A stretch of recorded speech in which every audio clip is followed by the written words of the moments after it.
오늘 우리에게 주시는 하나님의 말씀은 여호수아서 6장 1절에서 11절까지 말씀입니다. 제가 봉독해 읽겠습니다. 이스라엘 자손들로 말미암아 여리고는 굳게 닫혔고 출입하는 자가 없더라.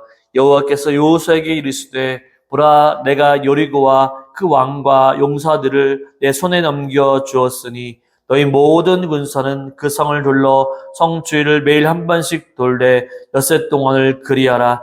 제사장 일곱은 일곱 양각 나팔을 잡고 언약궤 앞에서 나아갈 것이요 일곱째 날에는 그 성을 7번 돌며 그 제사장들은 나팔을 불 것이며 제사장들이 양각 나팔을 길게 불어 그 나팔 소리가 너희에게 들릴 때에는 백성은 다 큰 소리로 외쳐 부를 것이라.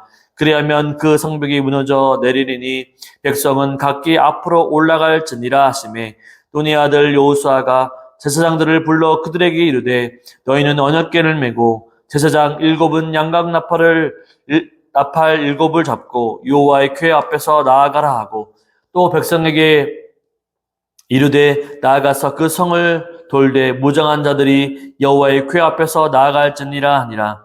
여호수아가 백성에게 이르기를 마침에 제사장 7은 양각 나팔 7을 잡고 여호와 앞에서 나아가며 나팔을 불고 여호와의 언약궤는 그 뒤를 따르며 그 무장한 자들은 나팔 부는 제사장들 앞에서 행진하며 후군은 궤 뒤를 따르고 제사장들은 나팔을 불며 행진하더라. 여호수아가 백성에게 명령하여 이르되 너희는 외치지 말며 너희 음성을 들리게 하지 말며 너희 입에서 아무 말도 내지 말라. 그리하다가 내가 너희에게 명령하여 외치라 하는 날에 외칠지니라 하고 여호와의 궤가 그 성을 한 번 돌게 하고 그들이 진영으로 들어와서 진영에서 자니라. 아멘. 오늘 말씀의 제목은 인생의 굳게 닫힌 문을 여시는 하나님. 인생의 굳게 닫힌 문을 여시는 하나님이란 제목으로 함께 은혜를 나누기를 원합니다. 여러분은 혹시 굳게 닫혀진, 굳게 잠겨진 문을 열어보신 적이 있으신가요? 외출을 하고 집에 들어갈 때 굳게 닫힌 문을 여는 방법은 바로 열쇠로 열거나 아니면 집에 있는 키패드에 번호를 입력하여 문을 열 수가 있습니다. 지금이야 열쇠를 가지고 다니지 않아도 이 키패드에 번호만 입력해도 되었지만 예전에는 문을 열려면 여러 개의 열쇠를 가지고 다녀야 했습니다. 대문키, 또 현관키, 방문키, 이런 것들 말입니다. 그런데 도어락, 번호키로 여는 문이 아니라 바로 열쇠로 열어야 하는 문이 만약에 잠겼다면 어떻게 될까요? 네, 아마도 긴장하면서 어떻게 해야 할지 바로 뇌 속에 하얘질 것입니다. 만약 열쇠집이 가까이 있다고 한다면 열쇠집에 가서 열쇠를 잃어버렸으니 키를 만들어 달라고 하거나 열어달라고 해야 합니다. 저도 열쇠를 잃어버려서 새로 맞추거나 또한 방 안에 열쇠를 두고 나와서 이 칼이나 이 카드로 문을 열었던 기억이 있습니다. 굳게 닫힌 문도 열쇠집에 가면 금방 문제가 해결이 됩니다. 그런데 우리는 이보다 더 굳게 닫힌 인생의 문제가 있습니다. 그 문제는 단순한 열쇠집에 가서 돈만 지불하게 되면, 돈만 내면 문제가 해결되는 단순한 문제는 아닙니다. 어쩌면 평생토록 근심거리가 되고 스트레스를 받고 건강을 해치기도 하며 어려움을 겪고 있는 문제일 수 있습니다. 우리가 씨름하고 여전히 풀리지 않는 여리고 성과 같은 견고한 문제, 이 문제를 어떻게 풀어야 할까요? 하나님은 오늘 본문을 통해 가나안 땅의 첫 성인 여리고 성을 무너뜨리십니다. 이스라엘이 도저히 넘을 수 없는 문제, 이길 수 없는 견고한 성을 하나님의 계획으로, 하나님의 방법으로 바로 그 성을 얻을 수 있었던 거죠. 그렇다면 하나님은 어떻게 견고한 여리고 성을 무너뜨리셨을까요? 그리고 우리는 어떤 믿음으로 또한 나아가서 그 성을 무너뜨려야 할까요? 본문을 통해서 한번 살펴보기를 원합니다. 첫째로는 약속으로 견고한 성을 여시는 하나님입니다. 우리 1절과 2절 말씀을 읽어보겠습니다. 이스라엘 자손들로 말미암아 여리고는 굳게 닫혔고 출입하는 자가 없더라. 여호와께서 여호수아에게 이르시되 보라, 내가 여리고와 그 왕과 용사들을 내 손에 넘겨 주었으니 아멘. 이스라엘이 이제 가나안 땅에 본격적으로 나아갑니다. 이 가나안 땅의 첫 관문인 바로 여리고성 앞에 도착을 합니다. 이제 본격적으로 가나안 땅을 차지하게 하는 역사가 펼쳐집니다. 하나님은 이스라엘에게 가나안 땅에 들어가게 되면 다른 이방 나라 백성들로부터 환영을 받거나 전쟁을 또한 하지 않고도 땅을 차지할 수 있도록 계획을 세워두신 것이 아니십니다. 가나안 땅에 머무르고 있는 사람들은 키가 크고 건장하고 전쟁에 능하기 때문에 바로 이스라엘 사람들이 이길 수 없는 존재입니다. 그렇기에 하나님은 바로 이스라엘이 자신의 능력과 힘을 믿는 것이 아니라 하나님의 능력을 믿고 순종하며 나아가도록 하나님이 가나안 땅에서 이스라엘을 훈련시키시는 거죠. 여러분, 이스라엘이 출애굽을 하고 광야를 지나고 가나안 땅에 도착하기까지 바로 이스라엘 자손들이 한 것이 무엇입니까? 그들이 한 것은 하나님께 순종하기보다는 하나님께 원망과 불평을 주로 했던 사람들이죠. 하나님이 값없이 주신 것, 만나와 메추라기, 또한 먹을 것을 주시고 또 물을 주시고 끊임없이 모든 것을 채워주셨음에도 불구하고 이스라엘 백성들은 열악한 환경 때문에 하나님께 불평하고 원망을 했습니다. 그런데 보십시오. 이스라엘 가나안 땅까지 인도하시는 분이 누구십니까? 바로 하나님이시죠. 하나님은 이스라엘이 불평하고 원망하고 비방해도 하나님은 그들을 끝까지 포기하지 않으시고 참으시며 약속한 대로 가나안 땅까지 이끄시는 분이십니다. 저는 하나님의 은혜를 생각하면 감사가 나옵니다. 저 같은 사람도 하나님이 지금까지 포기하지 아니하시고 이끌어 주시니 감사할 뿐이죠.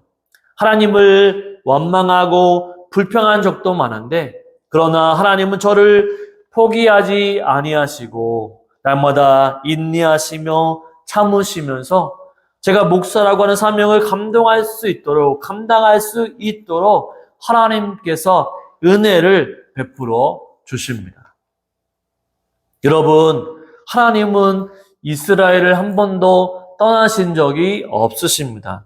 뿐만 아니라 저와 우리들에게도 하나님은 절대로 우리를 포기하지 아니하시고 떠나시지 않으시는 분이십니다. 오늘 1절에 이스라엘 보십시오. 여리고 사람들이 누구를 보고 성의 문을 굳게 닫았다라고 말씀하고 있습니까? 네, 그렇습니다. 이스라엘의 자손 때문이다라고 얘기하고 있죠. 여러분, 이스라엘이 무엇을 했다고 여리고 사람들이 성문을 굳게 닫고 그렇게 했을까요? 여리고 사람들은 이스라엘 백성들을 무서워한 것이 아니었습니다. 그들이 무서워한 존재는 바로 우리 하나님이셨다라는 사실이죠. 이스라엘 백성들은 어떤 사람들입니까? 바로 연약한 존재입니다. 전쟁을 할 수 있는 능력도 없습니다. 무기도 없습니다. 그런데 그들에게 있는 것은 바로 위대하신 하나님이 그들 가운데 함께 하셨습니다. 하나님이 바로 이스라엘 백성을 통해 큰 기적과 능력을 베풀어 주셨습니다. 가나안 땅에 들어오기 위해서는 요단강을 건너야 했었는데 어떻습니까? 우리 앞전에 보았듯이 요단강을 건널 때에도 마치 이스라엘 백성들이 출애굽을 통해 홍해의 강을 건넜을 때 마른 땅을 건넜던 것처럼 하나님은 요단강을 마르게 하시고 거기에 돌을 세워 12 기념비를 세웠던 바로 그런 역사의 현장을 하나님은 계획해 놓으셨던 거죠. 여리고 사람들은 이스라엘 백성들이 무서운 것이 아니라 그들과 함께 하시는 하나님이 바로 무서워했던 것입니다. 그래서 성에 출입하는 사람 하나도 없이 성문을 꽁꽁 닫아 두었던 것이죠. 이 고고학자들이 여리고성을 분석했는데, 여리고성은 어떤 곳이냐? 여리고성은 가파른 경사지 정상에 위치해 있었습니다. 마치 여리고 사람들은 이스라엘 백성들이 무엇을 하는지 다 볼 수 있었던 거죠. 성벽은 이중으로 두껍게 둘러 있었고, 성 바깥으로는 바위와 석조 장애물들이 약 35도 각도로 방해물을 바로 형성하고 있었습니다. 따라서 섣불리 공격을 했다가 오히려 많은 사상자들이 나올 수 있는 환경이었습니다. 바로 공략하기가 까다로운 환경이었다라고 하는 거죠. 그런데 하나님은 이스라엘 백성들과 약속해 주십니다. 어떤 약속입니까? 2절을 보십시오. 여호와께서 여호수아에게 이르시되 보라 내가 여리고와 그 왕과 용사들을 내 손에 넘겨 주었으니. 아멘. 하나님이 여호수아에게 무엇이라고 합니까? 보라라고 얘기합니다. 여호수아야 보라 내가 여리고와 그 왕과 용사들을 내 손에 어떻게 하겠다고 말씀해 주십니까? 넘겨주겠다라고 말씀하신 것이 아니라 넘겨주었다라고 말씀해 주십니다. 하나님은 넘겨주실 것이다라고 미래의 약속으로 말씀하지 않으셨습니다. 하나님은 이미 넘겨주었다. 바로 과거형으로 이미 과거에 약속을 했다라고 하는 것처럼 말씀해 주시는 거죠. 이미 가나안의 여리고성은 이미 함락된 것이나 마찬가지라는 사실입니다. 여러분 그렇습니다. 하나님은 아브라함에게 가나안 땅을 주시겠다라고 약속하셨죠. 그리고 지금 그 땅을 약속한 대로 이루시겠다라고 말씀합니다. 그렇습니다. 여러분 하나님은 우리에게 약속하신 것을 분명히 기억하시는 분이시고 하나님은 그 기억하시는 것을 반드시 이루시는 분이십니다. 사람은요, 약속을 잘 잊어버리거나 취소하거나 지키지 않을 수 있지만 하나님은 신실하신 분이시기 때문에 약속을 취소하거나 변경하지 않고 반드시 지키시는 분이십니다. 여러분, 아무리 강한 성이라 할지라도 난공불락의 요새라 할지라도 도저히 침략할 수 없는 성이라 할지라도 하나님이 하시면 하나님이 일하시면 하나님이 능력을 베푸시면 반드시 무너져 내립니다. 이 사실을 우리는 믿어야 합니다. 여러분의 환경 가운데 난공불락의 문제들이 있습니까?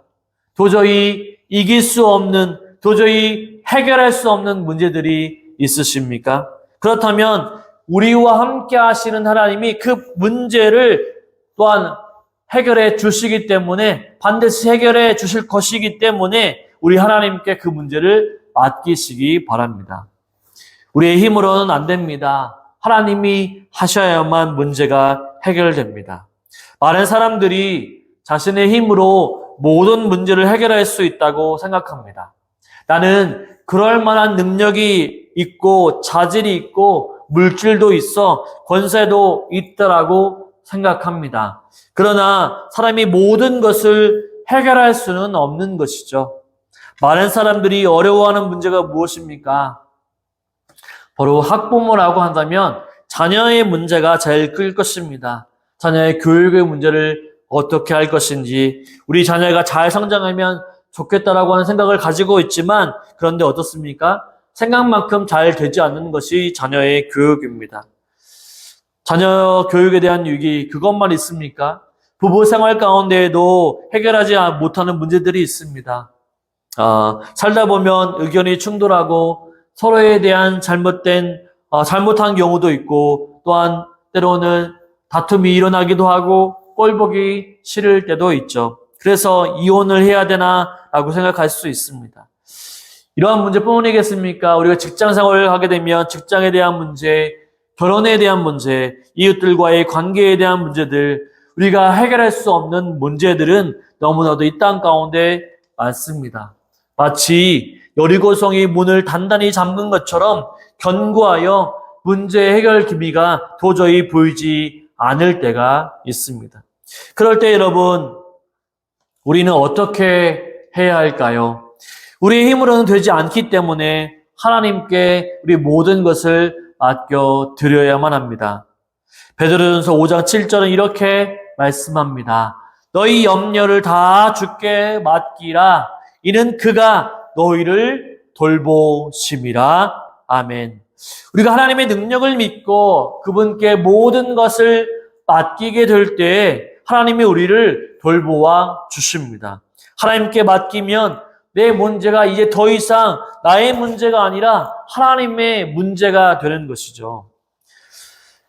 자녀가 학교에서 친구와 싸워 맞고 왔다고 한번 생각해 보십시오. 그리고 그 자녀가 그 소식을 부모에게 알려줍니다.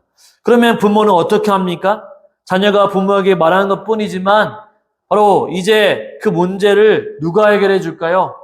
바로 부모님이 해결해 준다고 하는 거죠. 자녀가 부모님께 맡기게 되면 부모는 모든 것을 다 해결해 주는 것이죠. 마치 우리의 문제를 하나님께 맡기게 되면 이제 내 문제가 아니라 우리의 부모 되시는 하나님이 우리의 문제를 해결해 주십니다. 여러분, 이 세상의 문제들 내 힘으로 해결하기 어렵습니다. 그러나 하나님께 맡기고 나아가면 하나님이 내 문제, 도저히 해결할 수 없다고 포기한 문제들을 하나님이 쉽게 해결해 주십니다. 여러분, 하나님께 인생의 모든 문제를 맡기시기 바랍니다. 하나님은 우리에게 약속하셨습니다. 시편 37편 5절과 6절에 보면 내 길 여호와께 맡기라. 그를 의지하면 그가 이루시고 내 의를 빛같이 나타내시며 내 공의를 정오의 빛같이 하시리로다. 아멘. 하나님은 이스라엘이 난공불락의 여리고성을 만났을 때 어떠한 방법으로 이기게 해주시겠다라고 말씀하지 않으셨습니다. 먼저 하나님은 여리고성과 왕과 용사들을 너희에게 주었다라고 과거형으로 이미 너희에게 주었다라고 약속의 말씀을 해 주셨죠. 여러분, 하나님은 우리에게 동일하게 말씀합니다. 하나님이 우리의 모든 문제를 이미 해결해 주셨다라고 먼저 약속해 주십니다. 해결될 것이 아니라 해결되었다라고 선포해 주십니다. 하나님이 그런 선포 가운데 우리가 해야 할 것이 있다고 한다면 바로 그 하나님, 위대하신 하나님, 나의 문제를 해결해 주시는 하나님께 모든 것을 맡기며 나아가야 하는 것이죠. 맡길 때 우리의 인생은, 우리의 인생의 문제는 풀려지게 되어 있습니다. 둘째로는 힘이 아닌 순정으로 문을 여시는 하나님이 있습니다. 우리 3절 말씀을 한번 읽어볼까요? 너희는 모든 군사는 그 성을 돌러 성 주위를 매일 한 번씩 돌되 엿새 동안을 그리하라. 아멘. 하나님은 이제 여호수아에게 명령을 내립니다. 어떤 명령입니까? 그 명령은 모든 군사들이 성을 둘러서 성 주위를 매일 한 번씩 도는 것이었습니다. 6일 동안 하루에 한 번씩 도는 이스라엘에게는 식은 죽 먹기의 명령을 내리십니다. 생각해 보십시오. 이스라엘 백성들은 출애굽을 했을 때 장정만 60만 명가량이었습니다. 장정만 60만 명. 광야에서 1세대들이 다 죽고 이제 2세대들이 가나안 땅에 들어왔습니다. 아마도 2세대들도 바로 그 정도의 숫자였을 것입니다. 여러분, 군사들이 돌아야 하니까 아마도 60만 명이라고 한다면 성이 얼마나 큰지 바로 알 수 있을 것입니다. 그 숫자가 성을 한 바퀴 돌려면 꽤 많은 시간이 걸렸을 것입니다. 그리고 첫 번째 군사가 성을 다 돌았을 때 바로 마지막 군사가 이제 막 성을 돌기 위해 발걸음을 떼야 할 정도였을 것입니다. 만약 여러분이 군사들이라고 한번 생각해 보십시오. 그러면 하나님이 명령하신 대로 우리가 순종할 수 있습니까? 아마도 없었을 것입니다. 하나님은 능력도 많은데 여리고성을 천사들을 통해서 없애버리시든가 아니면 하나님께서 불덩이들을 내리셔서 불태워버리면 쉬우실 텐데 왜 군사들을 동원하여 성을 하루에 한 번씩 돌라고 하시는 것일까? 라고 하는 의문이 들었을 것입니다. 여러분이 만약 이스라엘 군사들이었다고 한다면 성을 하루에 한 번씩 돌면서 어떤 마음이 들었을까요? 어려운 마음이 들 수도 있겠죠. 이렇게 해서 여리고성이 무너뜨릴 수 있을까? 이렇게 하는 것이 과연 정답일까? 이렇게 하면 정말로 무너질 수 있을까? 라고 생각을 했을 것입니다. 하나님이 명령하셨지만 하루에 한 번씩 돌면서 하나님에 대한 믿음을 가지기보다는 오히려 여리고성을 돌면서 성이 정말 잘 지어졌구나, 튼튼하게 지어서 과연 우리가 이길 수 있을까라고 하는 불신앙의 마음도 생겼을 수 있습니다. 그러나 우리의 모습을 한번 생각해 보십시오. 우리도 그렇지 않습니까? 도저히 해결할 수 없는 문제들, 내 힘으로 안 되는 문제들이 있어 포기하고 있었습니다. 그렇기 때문에 우울감도 찾아왔습니다. 또한 하나님은 안 계신가라고 하는 신앙의 회의감도 찾아왔습니다. 그래서 그냥 무작정 손을 놓고 포기하고 있었습니다. 그런데 그때 하나님이 개입하셔서 문제를 해결해 주십니다.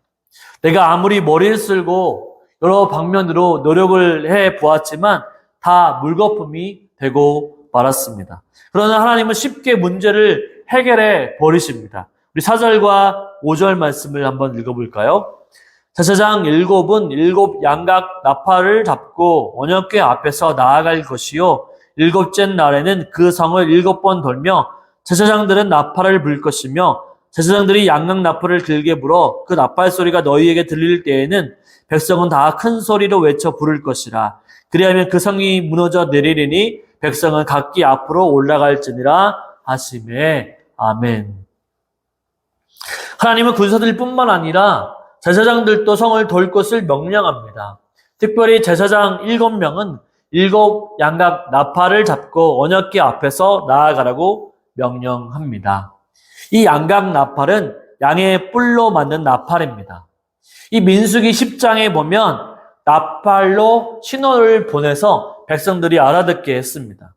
이 나팔 2개를 불게 되면 온 회중이 회막문에 모이고 하나만 불면 천부장과 주의장들이 모이게 됩니다. 또한 크게 불면 동쪽 진이 먼저 출발하게 되고 2번 크게 불면 남쪽 진영이 행진합니다. 회중이 모을 때에는 나팔을 불지만 크게 소리를 내어 불지 않습니다. 또한 대적을 치러 나갈 때는 나팔을 크게 불어야만 했습니다. 하나님은 그 나팔 소리를 통해 전진하라, 이렇게 해라 하고 명령을 하고 내리시는 거죠. 하나님은 특별히 7째가 되는 날에는 그 성을 7번 돌며 제사장이 나팔을 불라고 명령하십니다. 나팔을 불 때 백성들도 큰 소리로 외칠 때 그 성이 무너져 내리게 될 것이다 라고 말씀합니다. 여러분, 견고한 성이 하루에 한 번씩 6일 동안 돌고 7째는 7번을 돌고 나팔을 불고 백성들이 외치면 성이 무너진다고 했을 때 백성들은 어떤 마음이 들었을까요? 만약 여러분이라고 한다면, 이 소식을 들었다고 한다면 여러분은 어떤 마음을 가질 수 있을까요? 만약 저 같으면 이런 생각을 했을 것입니다. 성만 돈다고, 또한 나팔을 분다고 견고한 성이 무너져 내릴까? 이렇게 하는 것이 무슨 소용이 있지? 만약 이렇게 해서 무너지지 않으면 어떡하지? 라고 하는 생각이 들 것입니다.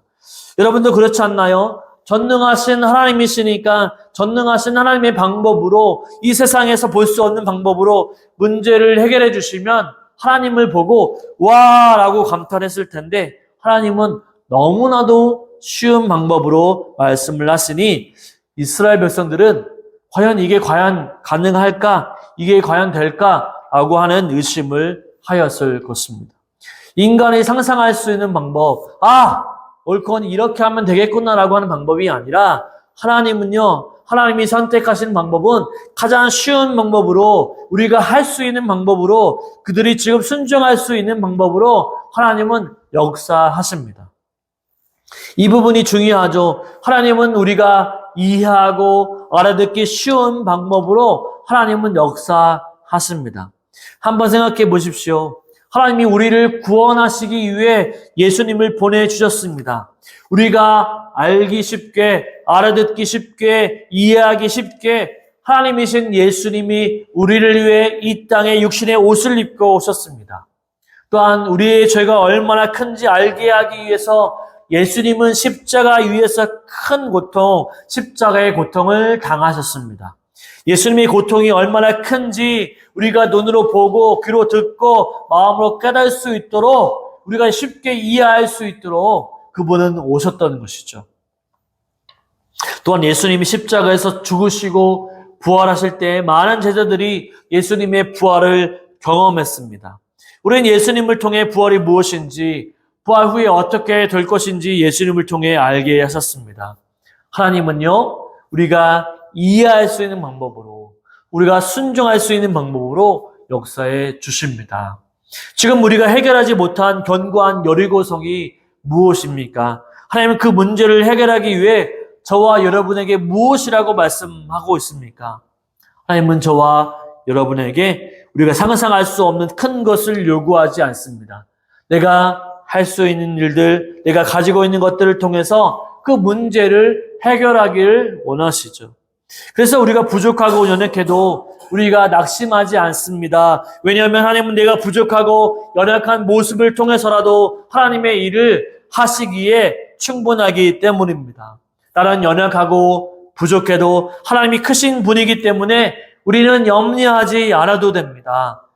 사랑하는 여러분, 여호수아는 하나님의 말씀하신 부분에 대해 백성에게 명령을 내립니다.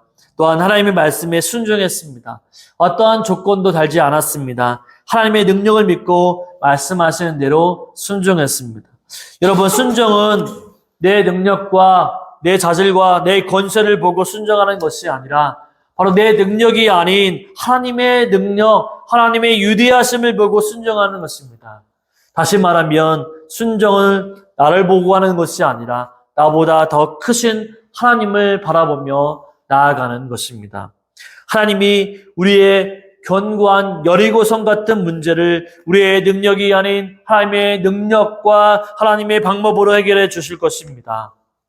여러분의 힘과 능력은 작지만 하나님은 힘과 능력은 크기 때문에 그 위대함을 잊지 마시기 바랍니다. 그리고 그 위대하심 앞에 순종의 발걸음으로 나아갈 수 있는 저와 여러분이 되시기를 주님의 이름으로 축원을 드립니다. 아멘. 세 번째로는 완벽한 승리로 문을 여시는 하나님이십니다. 우리 3절과 4절 말씀을 다시 한번 읽겠습니다. 너희 모든 군사는 그 성을 둘러 성 주위를 매일 한 번씩 돌되 엿새 동안을 그리하라. 제사장은 일곱 양각나팔을 잡고 언약궤 앞에서 나아갈 것이요 일곱째 날에는 그 성을 7번 돌며 제사장들은 나팔을 불 것이며. 아멘. 이 3절과 4절에서 반복된 숫자가 있습니다. 그것이 무엇입니까? 7, 7이라고 하는 숫자입니다. 제사장 7 양각나팔, 7째 날 7번을 도는 것, 짧은 2절 말씀에 7이라고 하는 숫자가 4번 등장합니다. 우리가 알고 있듯이 7이라고 하는 숫자는 성경에서 완전수입니다. 이 말은 완전함, 완벽함을 의미합니다. 여러분, 하나님의 계획은 인간에게는 어리석어 보일지 모르지만 하나님은 바로 이 전투를 위한 완벽하고 완전한 계획을 가지고 계셨다라고 하는 것이죠. 하나님은 인간이 생각하기에 가장 쉬운 방법을 통해 이게 과연 될까라고 하는 방법을 통해 가장 완벽하게 승리하시는 하나님이십니다. 하나님이 계획하시고 싸우시는 전쟁은 일부분의 승리가 아니라, 부분적인 승리가 아니라 하나님의 승리는 완벽하고 완전한 승리인 줄 믿으시길 바랍니다. 왜 그럴까요? 하나님은 완전하신 분이시기 때문이죠. 쉽게 말하면 하나님은 보조 배터리로 말하면 100% 충전되어 있는 분이십니다. 모자라신 분이 전혀 없으신 것이죠. 하나님은 우리를 사랑하실 때에도 99%만 사랑하시고 1%는 싫어하실까요? 그거 아니라는 거죠. 하나님은 완전한 100%의 사랑으로 우리를 사랑해 주십니다.